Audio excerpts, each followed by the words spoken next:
Hey guys, welcome back to the Rental Property Playbook. This is Brian. I'm with a very special guest today, Darius McClelland. He is the private money man. He's going to tell us all about how he's been able to raise private money for doing real estate deals. We're going to break that down. Thank you so much, Darius, for being on the podcast today. How you doing? I'm good, man. Thanks for having me. I'm excited about this. Yeah, we were joking because we're two guys that are raising money and doing all these cool things around the entire country, and we couldn't figure out how to get on this darn call today, but we did. So it's really, really good to connect. I honestly feel like me and you may have been brothers separated at birth because we have a lot in common. We love real estate, we love traveling, we love raising private money.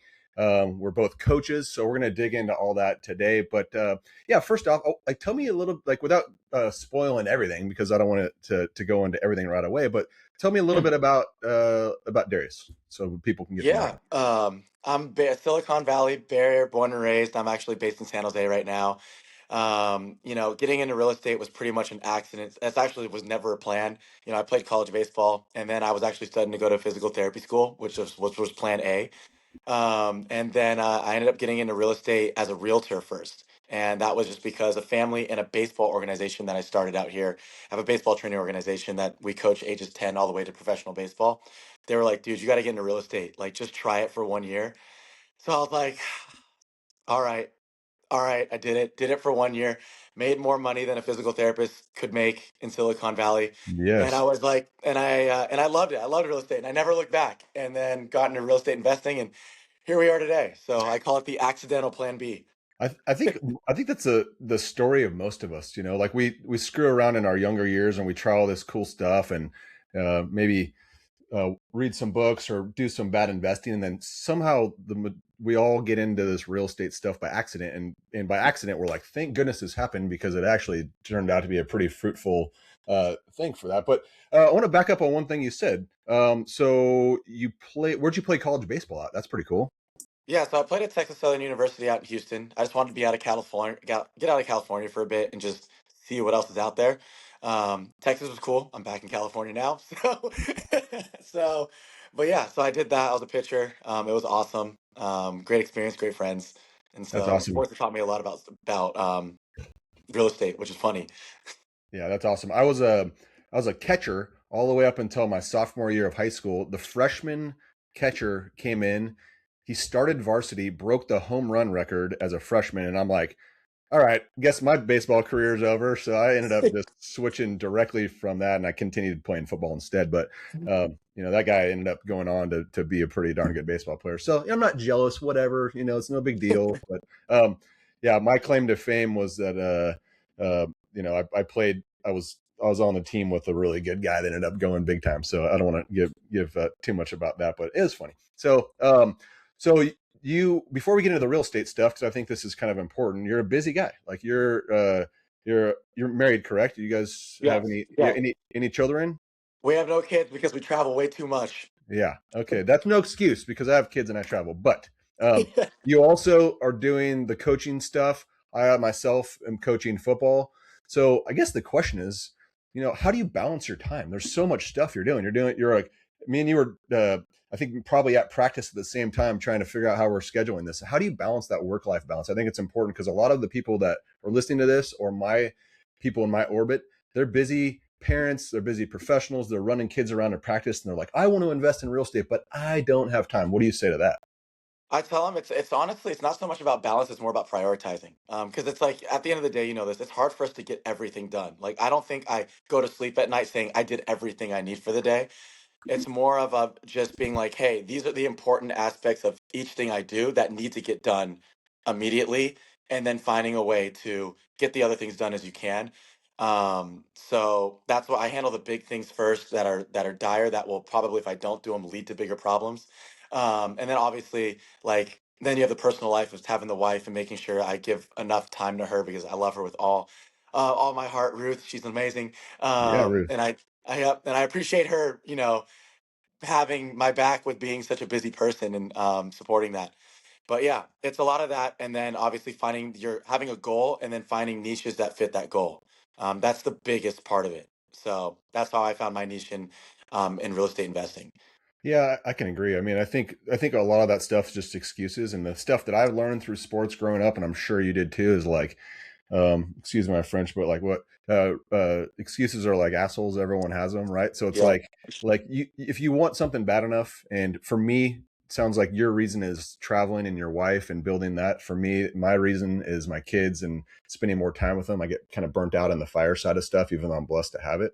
So like there is no quit in that. Like I will figure it No. out and make time for it. And the reality of it is, we have a lot of time. I catch myself on Instagram scrolling around for half an hour, and I'm like, Brian, I get mad at myself.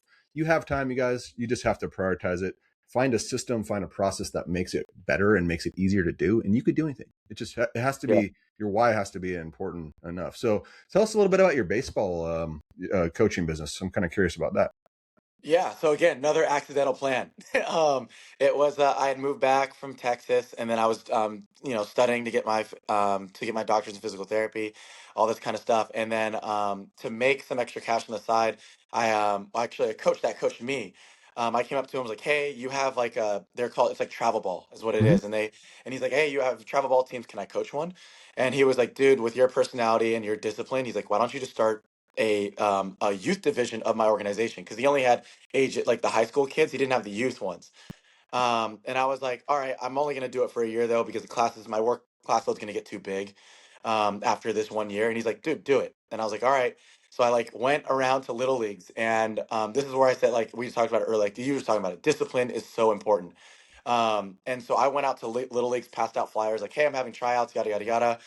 Ended up having one team. We weren't good, but I just coached the crap out of them. Like these guys were awesome. I am still so grateful for them. That was 11 years ago, surprisingly.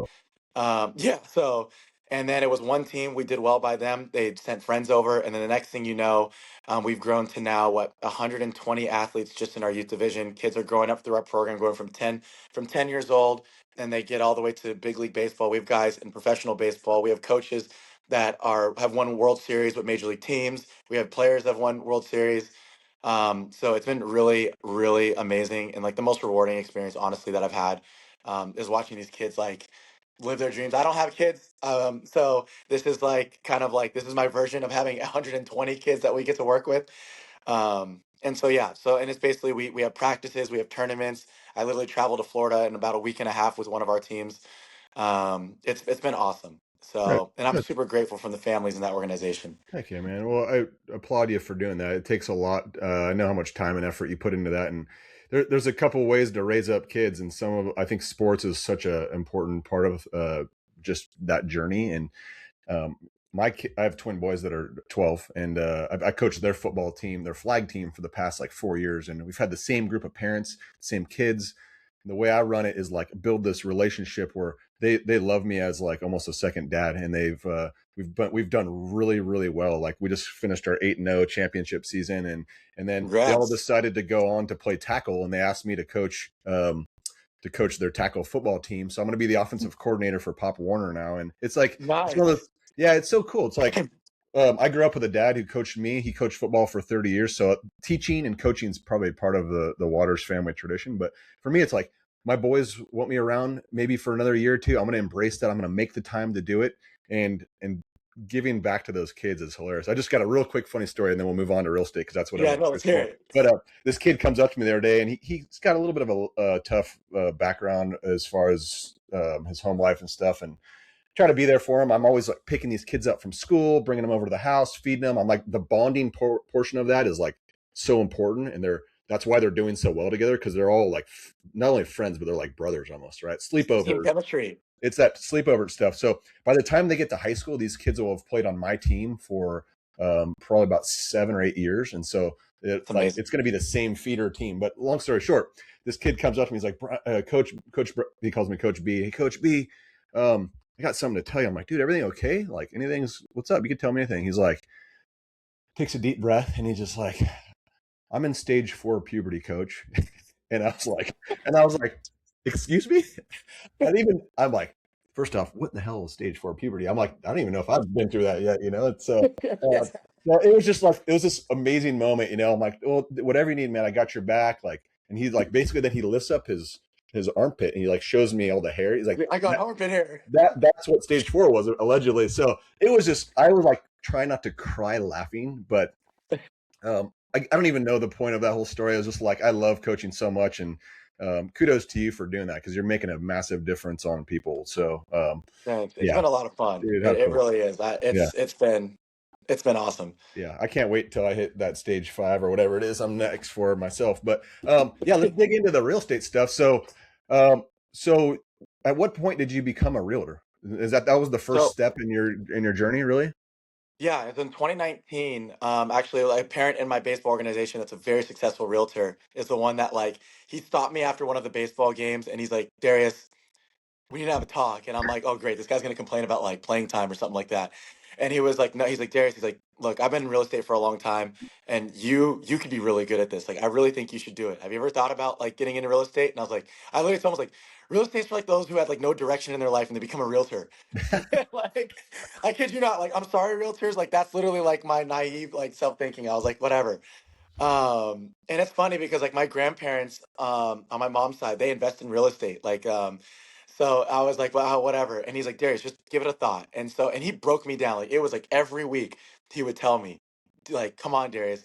And then he finally sat it down. And he goes, you can always go to physical therapy school. He's like, give it one try. Just give real estate 1 year. He's like, with you, your work ethic, you will figure it out. So I bit the bullet, and I've always liked real estate. I used to go to open houses for fun when I was a kid because I loved just the architecture and stuff. So there was That's like that hidden passion, right? that's a Like, funny thing to do for fun, but I get it because I do that even I now. know. So Yeah, yeah. So like that, like I literally tell my parents, I was little, like, can we go to that open house? There was always like a hidden passion there I never knew. So then finally I did the whole process, got my license, everything. And then in my first year of getting my license, I made like what? I was like $130,000. And where your average physical therapist at that time in Silicon Valley made like 75 to 80. So I was like, huh. And it was fun. Like, I had a lot of fun doing it. And like my first real estate deal actually didn't close on the day before the world shut down for the pandemic. oh my Lord. Yeah. And it was for one of the lead engineers of LinkedIn. Wow. And it was a baseball family member in my organized baseball organization. That was my first client. Yeah, and that kind of just jump started it. And then it was like, referrals one after another, worked open houses. And then it kind of just took off. And I'm like, this is pretty cool. And you meet awesome people doing this too. Yeah, it's fun. So yeah. You get to go in all these houses, even in ones that you can't afford. You're like, man, this is cool. And like even in the fire department now, like every time I walk into someone's house on a medical emergency, I'm like looking around. I'm like, oh, I would knock out this wall, and like you start seeing stuff in a different like matrix almost. It's kind of wild. That's Yeah, really it cool. is. It is. So you did that for. Are you still a current realtor? Do you Yeah, still still a practice? realtor, still very active as a realtor out here in the Bay Area. I don't post about it as much on my Instagram channel. I talk mostly about investing, but yeah, I still very, very active. I really use my commissions to invest in real estate. That's really what I do. But yeah, so I've been doing that, and then it was in 2021 was when I kind of ventured into the real estate investing world. It was I'm a big fan of get a mentor. I had a mentor as a realtor, and he was like, he called it, now that you're making big boy money, you need to start putting it to work. Um, and that's when he was like, start buying real estate. And this being in California, we're not a very landlord friendly state. And our dollar doesn't go very far. So, I mean, the average starting home price out here in like San Jose is about 1.5 million. oh my And when gosh, the average rent is bringing in on a $1.5 million home's only bringing in like, 6,000 a month, the mortgage, the math isn't mathing. So I went to out of state investing and I bought a rental in Houston, Texas. It was actually Conroe, Texas, which is 30 minutes outside of Houston. And I bought a rental out there, still have it, love it. That's my baby. I don't think I'll ever sell it just because I'm like, that's the foundation. it's what do they say? Like everyone remembers their first time, right? That was my Yep. my first thing. I have one just like that, and it's actually the crazy part. I'm gonna jinx it. I know it, but I'm gonna say it anyway. It's still one of my best properties, and I knew nothing about Tennessee. Never had even been there. Still haven't, and that's been like I literally threw a dart at that thing across the country, and it stuck, and I was like, wow, that worked out well. I'm knocking Um, on wood for you. yeah, thank you. I know I'm prepared for it, but it's okay. So, yeah, I think you said something important that I want to kind of pivot back to a little bit is one thing that both of us are doing is we're not quitting our jobs, you guys. We have good Wow. jobs. That is kind of like the golden goose, as I like to put it, to be able to take not the risks but calculated investing opportunities out of state. It's not landlord friendly here in California. I love it here. I'm sitting here. It's 75 degrees out. I'm probably going to live here forever. However, my Yep. money doesn't go super far. And what I'm worried about most is if I have a rental here and my tenant moves out or squats, I'm on the hook for $6,000. That could put my wife and my kids and I in the streets, right? So when you're buying these rentals out of state where the mortgages are like $1,000, $1,500, you can have a lemonade stand. You can work an extra day at the baseball field. You can go, I don't know, do some feet picks or whatever you need to do just to make that $1,500, right? And so it's a little bit Yep. less of a risk. So I think that's important. We're not quitting our jobs, but we're utilizing them as the springboard to go create that wealth outside of there. So do you have other properties out of state, or is that like Yeah. what's the portfolio look like? Yeah, so I actually was up to six rentals at one point, and then I bought the one in Conroe, Texas, and then the rents and just the property value started spiking out there, and the rents weren't keeping up with that. So then I shifted to actually Memphis, Tennessee, Yes, love it there. because I don't mind Section 8 rentals. I think they're Yeah, great. I think there's so many misconceptions with Section 8. It's say it the again. tenants are long term. It's low vacancy rates. You don't really hear about a lot of problems, and they take care of your property because they don't want to lose their voucher. And so I bought two in Memphis, Tennessee. I actually just sold one because I was focused. I shifted into private money lending, which we can talk about later. Yep. And then so I still have one in Memphis, Tennessee, and I have two in St. Louis. And then actually, my wife and I bought one. It's being built in Dubai. Whoa. Heck Yeah. yeah. So that was an acquisition we did in December of 2024. Wow. That's cool. Are you allowed to own property outright in Dubai? Like, is that, Yep. or how is it? Yep. You can do that. We have it comes with, if you buy a property, I think it's over $250,000. It comes with a business visa out there. So we can have we can have a Wow. UAE bank account and all that kind of stuff. It takes a lot of research to invest out of the country, but that market's been insane. Are you Um, planning on renting in, or are you just going to travel there a lot? no, we're gonna actually the plan A is to actually just flip the contract because we bought it off. It's called an off plan, meaning it's still being built, so it'll be completed in December 2028. So, knock on wood, please, everyone, pray for me on this one. Is that we hope that because it's supposed to be completed in December 2028, towards the end of December, and we're hoping that we can sell it right before that and be out there, take one tour of it, and then celebrate New Year's in Dubai. Because if you've seen their celebration for New Year's is quite the spectacle, and we're like, it'd be really cool to experience that. We went to Dubai for the first time for my birthday last year, and Oh, loved it. that's so cool.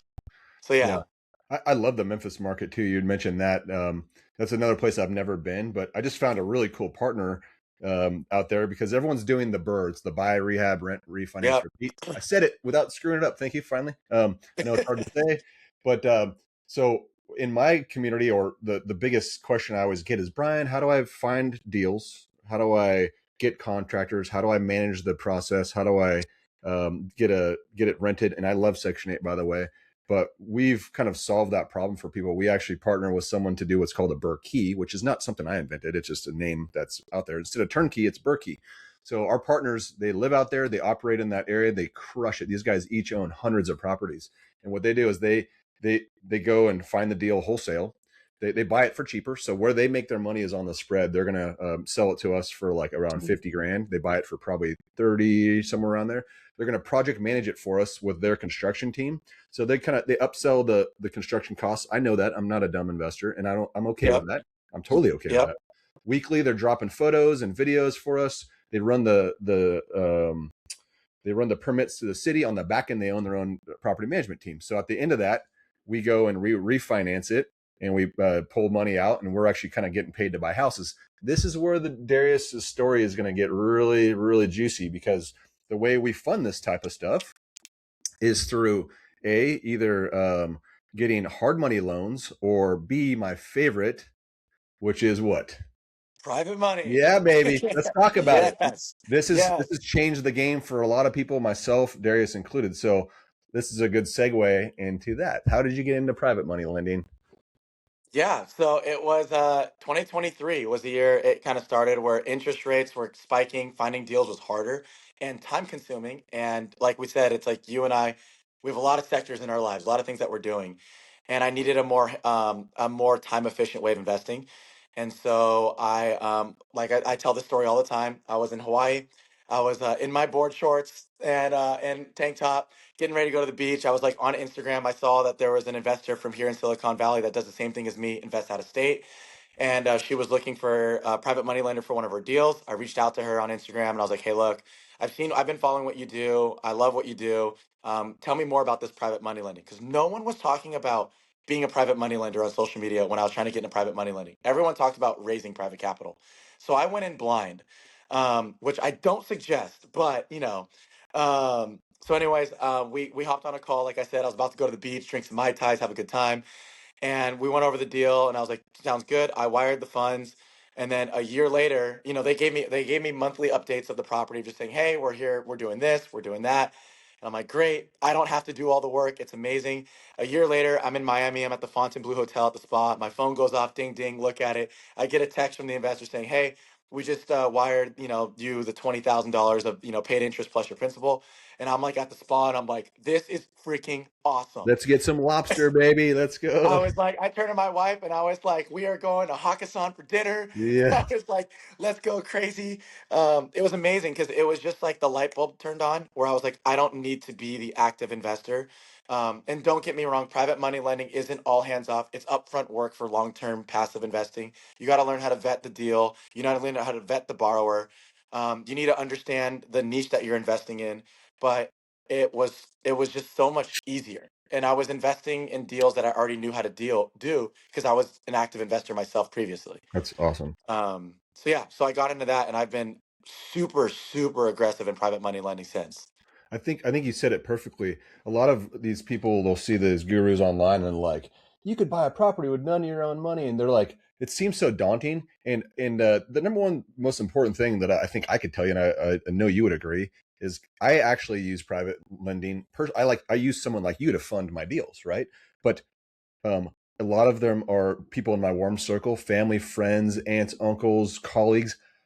It is very, very nerve wracking to take someone that you care about very dearly and take their money and go invest it because everything's riding on that. So, I think the most important thing that you said was you are an active investor yourself. And so, same with Yes. me. Like I've had some opportunities to invest with other people, but I know what I'm doing. I didn't do this day one, right? And so, I would even go as far as to say if you are going to do that day one, have a mentor like me or Darius on your side to be able to make sure the contracts are good, to make sure the deal's good, to make sure all that stuff, because there's a lot of stuff that can go wrong. But for me, it's like I do so many of these deals that I could see through what these people are doing. Is it a good deal or not? And the cool part Mhm. is the collateralization behind it. And so right, I always have this conversation with the firemen at work. Like they invest in 401ks and all this stuff. I'm like, who's in control of that? You just send this money. They say what I do is risky, but what they do is they send this money blindly into some 401k, and they don't even know the name of the companies they're investing in. And so Yeah. for me, the collateral part is huge. Like if Apple, not that Apple's going to go under, but let's just pretend. Sorry, Apple, I love you, and I have lots. I'm on Yep. Apple everything, but let's say something like that goes under. There's no collateral. They're not being like, oh, I'm so sorry, guys. Here you go. We're going to give you this. But if a project goes bad and south on a private money deal, it's collateralized by the house. You replace your name with big time bank person name. They collateralize the house just like your loan. So like, is that how you protect yourself and protect the people that you're with? Like, Yeah. how's that work? Yeah, exactly. So I only invest in deals I'm in first position on. So I normally fund the entire purchase and the renovation. And most of Perfect. the deals are out of state, so because my money goes farther out there. And so you can fund a purchase and a renovation for $150,000 in a lot of places in the United States, which is funny. Coming from California I where know. that's not even a down That, payment for us. yeah, that's how much like a new pool is or something in your house. I'd say that's a piece of sidewalk for us out here. Yeah. And so I always make sure, like, whether I'm raising private capital for deals or I'm the lender, I put people in first position. I just like that. You're more protected. That means that you're getting paid first.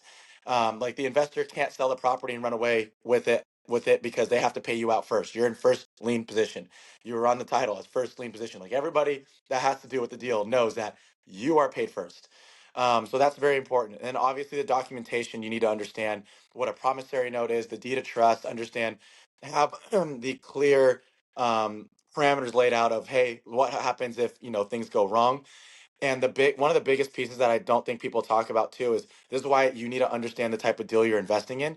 Obviously, the borrower is more important than the deal because the borrower is the one who's handling your money. But you want to make sure that the deal's good, because if you are going to end up taking the house as collateral, you don't want to take on a bad deal. And people are like, "Oh, well, if the deal went south, it must have been a bad deal." I was like, "No, most deals fail because it's a bad borrower, not because it's a bad deal.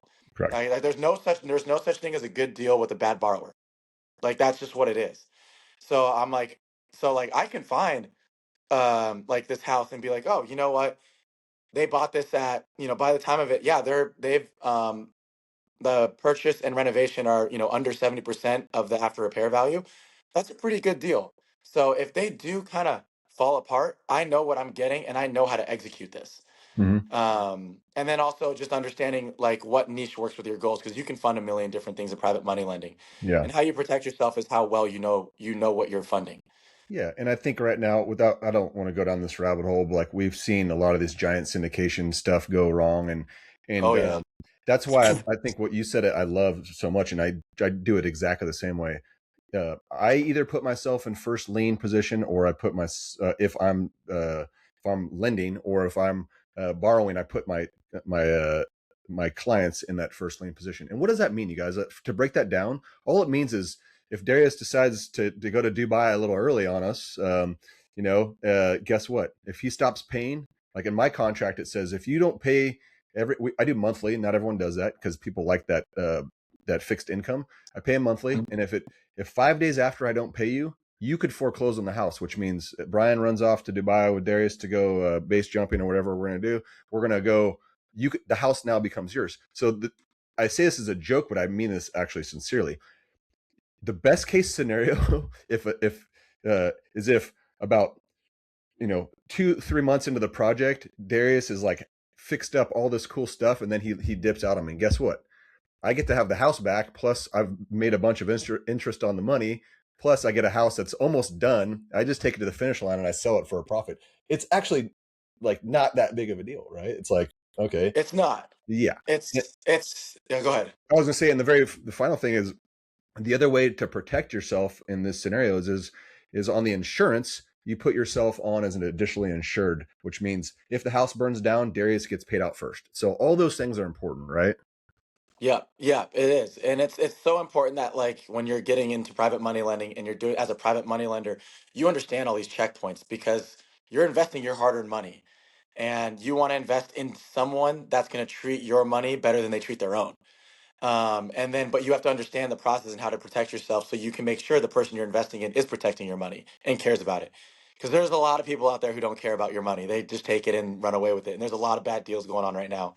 Yeah, it's and not to bash wholesalers or anything because I've used them before, but I get these wholesalers that cold call me, and I like to play the game. I'm like, okay, let's see how educated this person is, and they're telling me I'm asking them questions that they just don't know the answers to. They're gonna throw out these after repair values that are like just out of nowhere. I'm like, prove, God, yeah. show me them. I'm going to go in there and analyze them with you. Show me the after repair values, and I'll see if I agree. Show me the scopes of work. I've done lots of these, and I can tell you whether or not you're far off or not. And so that stuff I think is important. I think one of my biggest victories ever as an actual a borrower was there was this lady that's kind of friends with the family. She's in her 70s. She was working full time. She had two roommates because she could not afford to pay the mortgage anymore, so she needed a lot of stuff. And I was like, I'm not going to say her name, but she's become an absolute like second mom to me. But I came to her and said, what do we need to do to make you not work anymore? You deserve not to work anymore and to be able to live on your own. She had a bunch of money sitting in a CD account and making garbage 3% money. So we came to terms together. And part of this is like that mutual relationship you're going to create with them. It's not always like Brian's going to charge 10 or 12. It's like, how I'm going to benefit. How can you benefit? Everyone needs to win here. 2 months later, she started lending on my projects. She retired. She's since been living on her own. And since then, she's opened up her checkbook to more and more of my deals. I've been able to get about 8 properties under my belt with just for my wife and my kids and my family. And she's been able to, for years now, been able to enjoy that like It's amazing awesome. life. So it's like, that's what this is about. It's about that, in my opinion, right? It is. And I think real estate investing in general is about relationships. It's Yeah. I love the real estate community. Being an athlete where you're in a community with your teammates, like this is why I love real estate, because the real estate community, when you find that niche that you're in and you form those relationships, it's just you put it on repeat and it's awesome. And I said repeat business is the best business in the world. So it's So that's awesome. So yeah, thank you. I appreciate it. It sounds like we got a lot in common in that aspect. So for the beginners, for the rookies, for the people who are hearing this, and they want to eventually, they're going to want to learn how to let's start with the borrowing side. They want to become borrowers. Like, do you have any advice on how them to like organically have a conversation without going to some random person and be like, "Give me money," and like it's just like, how do you get over that awkwardness? How do you get educated, and how do you make someone feel comfortable doing that? Like, what's your beginner rookie advice on that? Yeah, it's I actually find it better when people don't have professional pitches, which might be so contrary to what everyone says. I like it's again, it's a building a relationship and understand if you're a borrower that wanted to ask someone for money, you have to remember that like for both ends of it, we're going for a solution for each that each person wants. Like you're going to someone, you have a solution to help someone make more money. Like that, and so understand like there's power in that. So like I tell people it's like just go and have a conversation with someone. My favorite thing is I actually go to your nearest 5-star hotel. That's where business people stay during the week. And so they're out for their business. Go hang out there from 6 to 8 p.m. at the bar or the lobby lounge, whatever. Order a drink. If you don't drink, order freaking water and get a snack.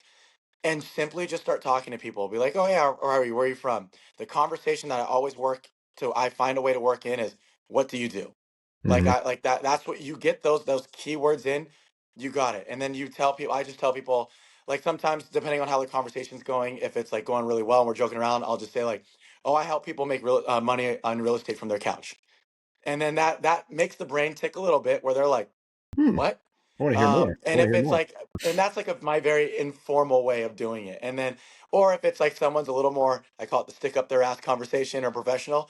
I just tell them, I was like, oh, I'm a private money lender. Or I tell them, or I invest in real estate and I'm looking for people to help invest in my deals, and stuff like that. And either way, like some people say no, some people say yes.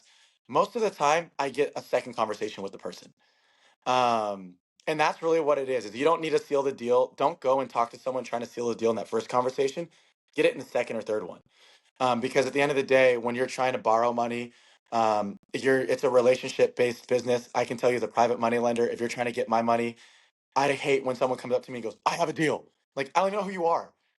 Yeah. So It's like you gotta slow play the date here a little bit. You gotta wine and dine them a I bit, call you it know what I mean? dating. I literally do. When I spoke at BPCon, I literally used that reference. I was like, it's like dating. You don't just go up to the girl and ask for a number the first time. Like you're gonna talk and form a relationship. Like right, you're gonna have some dialogue. So yeah, that's I think that's the best way to do it. And I'm sorry I don't have like a professional pitch. No, I think that's I've better. tried it and it just didn't work. You have to understand like who you are as a person and use that, because that's what does it. And people, when you build true relationships with people, you'll get repeat business, and repeat business will make you more money, and it makes everyone more money. Yeah, I couldn't agree more. And I think I'll talk a little bit about how I do it too, and this is something that I'm sure you've done as well. But I think yeah, people could sniff that fakeness out for a while. Like no one's going to give you upward of 100 grand if they don't really have that good aura about you, you know. And I could tell just by our short conversation, like you have, I just, I don't know, you have a spirit about you, man. I love it. I could Oh, tell. thanks, man. Yeah, I could tell you're sincere and stuff. So, but this is like just me and you meeting at a bar, right? Like I could already tell in a conversation how much you care about what you're doing and stuff. But the way I personally have done it, because um, I didn't want to go to randos. I didn't feel comfortable like going to random people and pitching and stuff right off the bat, and I still feel a little bit weird about it. But the reality of it is, someone told me this one time. They're like, Brian, open up your cell phone, scroll down the list. You have probably close to 10 private lenders in there sitting there. Probably people that you know, warm circle. You Yeah. almost want to start in this like little warm bubble first, right? But again, no one's going to just lend to you without a little bit of experience. So don't expect it right away. But what I do with all my coaching clients is, and only one person's done this so far, and it's, I don't know why, but early on in my investing career, my mentor told me, document your journey from day one. When Darius and I press send on Instagram every single day, because I follow him, he follows me, I still cringe. I laugh at myself. I like, I'll run into a tree while I'm walking. Like, I'm an idiot, you guys. Like, but I don't care. I just send it. And so, but the whole point of that is not to like be this fake person online and standing next to a Lambo. It's, I'm sharing real tips and tricks, but I'm more than that, I'm sharing my journey. And you know what happens when Yeah. you start sharing your journey is people get nosy. And so early on in my investing career, after about a year, and I'm like, I just got my eighth property out of state, and guess what happens? The people want to know, what in the heck are you doing, Brian? And then that opens this organic conversation where they go, I'm investing in these out of state properties, and I find contractors, and they're like, man, that seems like a lot of work. And then I do the same thing Darius does. I go, well, you know what? I also help people invest from their couch, and I like that's my kind of way to get them in the door. But they've seen my experience level, they've seen what I'm doing, they've seen the projects. It's proof of concept. Social media is your new business card, and that makes it easier. And then the last thing I'll say, because I don't want to just steal the thunder of all this, but No, you're good. truthfully, if you get one lender, that'll change your life. You know why? Because Oh yeah. it takes about 6 months to do a project, like all said and done. I mean, the realistic, good way: Mhm. find a tenant, get it refinanced. With one lender, you can own 2 more rentals a year. So right now, I have about, well, I have 4 lenders. I'm actually able to do up to 8 projects. It's almost overwhelming. But for someone, if you can get one property a year, that'll change your life. So It's don't so worry about true. trying to get 1,000. Get one good one, treat them really, really well. And, in the next 10 years, you're going to have 10 properties or 20. You're game over, dude. Would you agree with that? You're Yeah, you're so spot on. It's like it doesn't take like all of this to change your life. It's literally you can go one at a time. Like we just talked about, my first private money loan made me $20,000 from one borrower. So it's like, and I really just lend to 3 people on repeat. Like I don't want to have 100 different people to lend No, to. it's too many moving Um, parts. my saying is it's better to lend many with few than few with many. Yeah, I'd agree. And so, but yeah, and you're spot on about the sharing your journey. I raised my first $1.2 million of private capital all through social media. And it was all from people Agreed. that I knew already. And that's something I didn't expect to happen. But it's like, yeah, you just, like you said, you just open the phone, you do that. And then that's when I started venturing to the hotels and stuff like that. But yeah, it's, the your life changing moves are probably already in your email list or your phone number. It Yeah. really is, and it doesn't take a lot. So Yeah. that was such a great point on your part. Yeah, thank you. And I think, I mean, the old cliche is like your network is your net worth. And I know like there's all these little sayings, but it's so true. Like, go to events. Like, we both went to the Bigger Pockets event, and that changed our lives. Like, Darius had a chance to speak last year on stage, which was awesome. I got invited this year to speak in front for an hour on out of state rental stuff. It's like, I'm no one special. I just show up, and I'm very outgoing, and I talk to random people, and I bring them up. Darius and I connected on social media. There's no way, everyone's like, so many people hate social media, but there's no way I would be having this conversation, which this conversation may end up creating some sort of partnership where we both make money together. You never know. I'm not going to rule that out. Yep. Right. And so, like, that's the beauty of just putting yourself out there and connecting. And the private money stuff's awesome. So what's next? Like, are you going to keep building your portfolio? You're going to keep lending? Like, what's the next year look like for you? Yeah, so I'm all in on private money lending. It's just, again, it fits my lifestyle. Not saying I'm not going to add properties to my portfolio. Like I bought 2 properties in St. Louis last year. Actually, the way I do it now is I get pretty creative. Is I take my private money loans.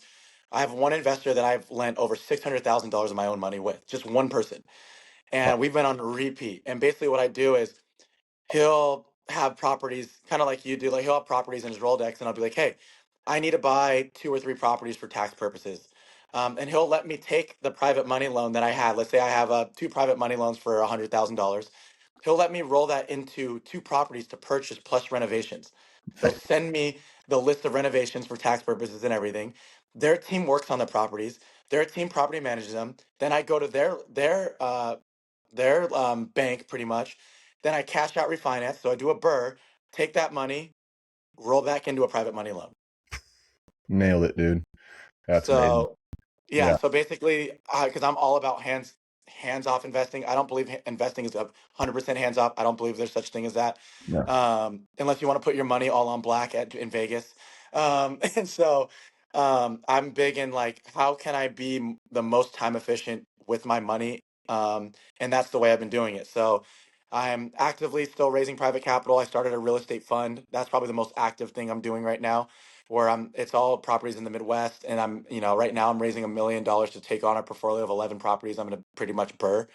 But besides that, with my own money, I'm lending out my money on repeat. I sell a house in Silicon Valley, that commission goes in the bank account back into an investor's pocket. And Love it. so, I love yeah, the organization flow chart of that. And for those of you who are like me and Darius who live in California, it's really expensive. I paid I'm gonna SHIT a lot of taxes last year, right? Actually, well, I got charged a lot of taxes. However, because of real estate, I was able to get massive deductions back because real estate is very friendly to taxes, and that's one of the main things that I try to pass on to people. Like, you almost have to do this if you want to get ahead. It's not even for me. I make more in tax deductions than I actually make with my cash flow from my properties. So yeah. I'm getting back like $40,000 to $50,000 in taxes, and I'm taking that and I'm buying another property with it. And then next year it gets bigger and bigger and bigger, and that's why I'm doing it. So yeah, I love that's cool that you're just moving the pile around. You got to be the ultimate puppet master of your money pile and know where you're going with it. But it's I cool. wouldn't even, I've been very blessed of, it's again having good people in your corner, and that's just Yeah, like they taught me how to do this, and like it's like I can't even claim the credit of it. It was just more of people were like, you could do this, and I'm like, are you serious? And then you talk to them, and you kind of just roll with it. Like the running the money through the private money loan to the property was mostly my idea. I was like, hey, can I technically do this? It just sounds cool. And he was like, yeah, you can. I was like, oh my God. And so now I'm doing that. The biggest thing is still money is broke money. Money moving is makes you money. yeah. And you So don't have to know everything. You just got to keep moving. And one thing, this is kind of I don't even know if you call it a pitch or whatever, but I'm just gonna to send it here.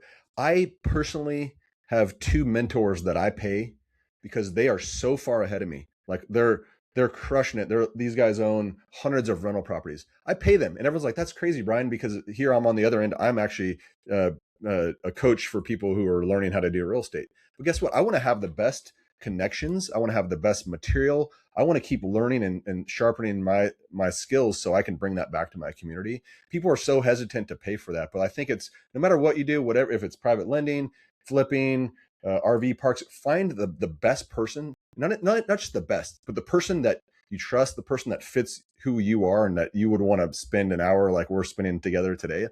Be around that person because they're going to become your best friend and you're going to make some money with them. So get in those rooms, show up at events, connect. I don't know if you do you agree to that? yeah, I said pay to be the dumbest person in the room. Like Okay. seriously. It's not hard It's for me.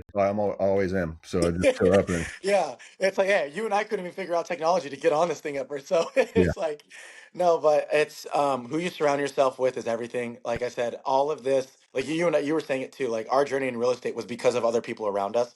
Not it wasn't that we went and chose this. And so I'm so grateful for the people I'm around. Like my life would be so different if it wasn't for the people that yeah, have like had shaped what has happened now. I'm so grateful to that first investor I private money lend with, the realtor that was my mentor, the people I invest deals with right now. I'm so grateful for them. It's like that real estate community is like the most awesome community to ever be a part of. Like I love it. yeah. I love that. So I want to end with a couple of things. Number one, I want to share the end game for me because everyone always asks you like, why did you get into real estate? What's the plan? I'm not just like flying blindly here, but for me, I'm a fireman. I got hired late in life. I was 33 years old. So we'd have to go till we're 63 in order to get our full pension. That's 30 years on the job. That's lots of mental and physical breakdown, time away from my boys, time away from my wife.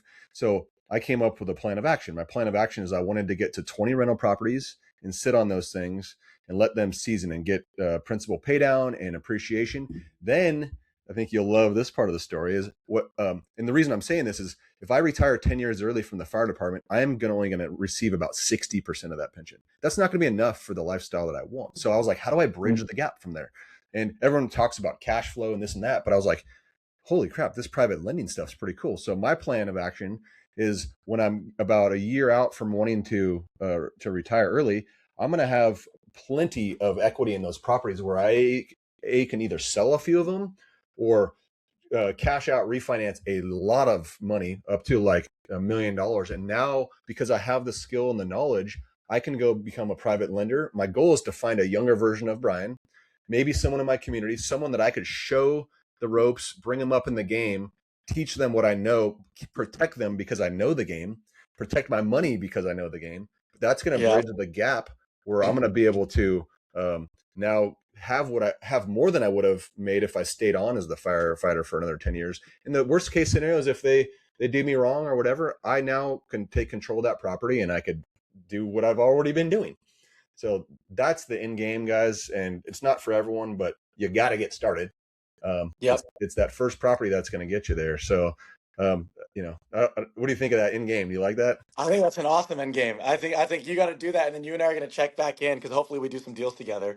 Then we Absolutely. check back in, and maybe we'll meet in Hawaii and be like, "Hey, remember that podcast we did on June 30th, whatever today is," and be like, "We did Yeah. it." And I love so it. Yeah. I love it. And that then no, that's awesome. the last thing, just because I'm a traveler myself, I used to be a pilot for the airlines for a number of years before I got hired as a fireman. So people don't know that, but I grew up with a mom who flew for United. My wife and I have been to 26 countries. We love traveling. You love traveling. The cool part is you could do this stuff, including out of state investing from anywhere in the world. So, like, are you able to do the stuff you're doing when you're on your trips? I know, like, you're trying to give Oh your yeah. time to your wife and everything, but like that's a big part of it, Oh, right? honestly, that's the biggest part. Because like I said, my wife and I are our big one of our biggest passions together is we love to travel. And the coolest thing, I actually made a post about this on Instagram when we were in Dubai last year. We were there for 10 days, and I've been planning that trip in my head for like 10 years. So it was a very expensive trip, but thank God she has a business with credit card points and stuff like that. So we did all the stuff, fly Emirates first class, all this stuff. Oh, yeah, But some of the stuff that was with cash was paid for with private money. Like I should say, the yeah, interest from my private money loans. Because it's like I'm out there and then I'm getting like every time I've been on vacation, we make the joke is my phone goes off saying like you just made $1,500 from this private money loan for the month, and you just made 2,000 a month from this private money loan. So it's like you're able to travel, and that peace of mind is just so key. And you understand this too. It's like traveling. It's like we all budget no matter what, but it's nice being able to go on a trip and being able to say, I want that. I want to do that, and not being like, I don't know if I can do that. Like that's the biggest thing. It's that I don't need to have millions of dollars in the bank account just sitting there just to sit there and look pretty, and I can look at the commas and go, ooh. yeah, It's like I just want to be able to do that stuff. So you can do private money lending from anywhere, and that's what we like about it. Is I funded my first deal on vacation in Hawaii. I was 30 minutes away from having three Mai Tais in my system. So it's like it's the flexibility that comes with it, which is why it's my favorite niche in real estate and why I think I've seen so many investors go from being the active person raising private capital to now the passive person being the private money lender. yeah, It's interesting to see everyone start shifting to it. And I'm like, okay, I was onto something. yeah. And I think, but just because you could do it anywhere, the beauty of like the world being interconnected. One thing that my wife and I do, and this is like a whole separate subject, we're not going to go down that path, but um, because she's my business partner, because my kids are my employees, because when we're traveling to these places, we're actively looking for properties and running it like a business, all that becomes deductions. So we're going to these places anyway, but like I'm never not looking for a property. I always email an agent before I get there because I want to go and do some property tours. We talked earlier about how, however dorky it is, we like to go to open houses. I'm going there because I probably want to buy a property. And so that becomes a tax deduction. The family um, business trip combined with, obviously I can't do the deductions of entertainment there, but the meals and the travel and the hotels, that's all paid for through the business, and that becomes a Yep. deduction. So I think it's the system is built for that. We just got to know how to use it right. So Financial literacy. That's just what yeah, I call it. It's just learning about how the tax code works. It's 100% legal. It's yep, it's The tax code loves real estate investors. Yeah, they do. Well, Darius, honestly, I'm so glad we jumped on this call today, man. Thank you so much. So just a little recap. We talked about the work-life balance of being coaches and being and traveling and making sure you're treating your business partners with the utmost respect and taking care of their money, how to raise private money, get on social media, go to network events, go to bars and sit there and talk to strangers, get out there and I guess my biggest piece of advice is like, no one's going to take care of you like you. So get out there. No more excuses. Do it. If a couple knuckleheads like us can make it happen, I guarantee you can. So how could people get a hold of you? Please, you guys, reach out to Darius.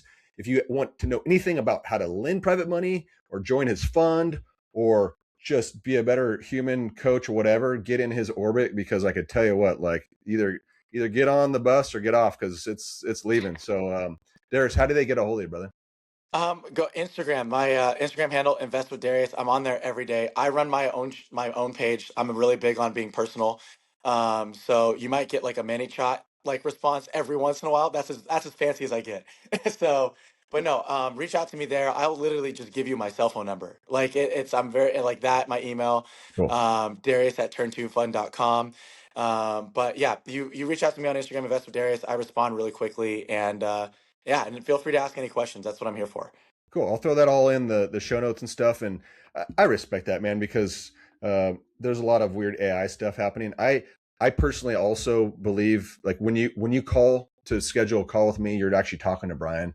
I think that's important to build that relationship. And my very first time, I'll end with this. I tried to go fancy pantsy, and the other night I sent out to 5,000 people on my email and text thread like a voice memo that wasn't even me. It was like this weird, and I was like, and that it's like midnight, by the way, and everyone's like, what the heck? Oh, no. And so, me being the funny guy, I'm like, dude, someone AI robot Brian took over my phone. I apologize about that. It was like not even, it was so off topic. I don't even, like, I suck at that stuff. So it's us. We're real dudes. We care about you. We love you, and we want you to invest because it's changed our life, and it's going to change yours too. Darius, thank you, man. We'll catch up Thank you, soon. man. Yep. All right, guys.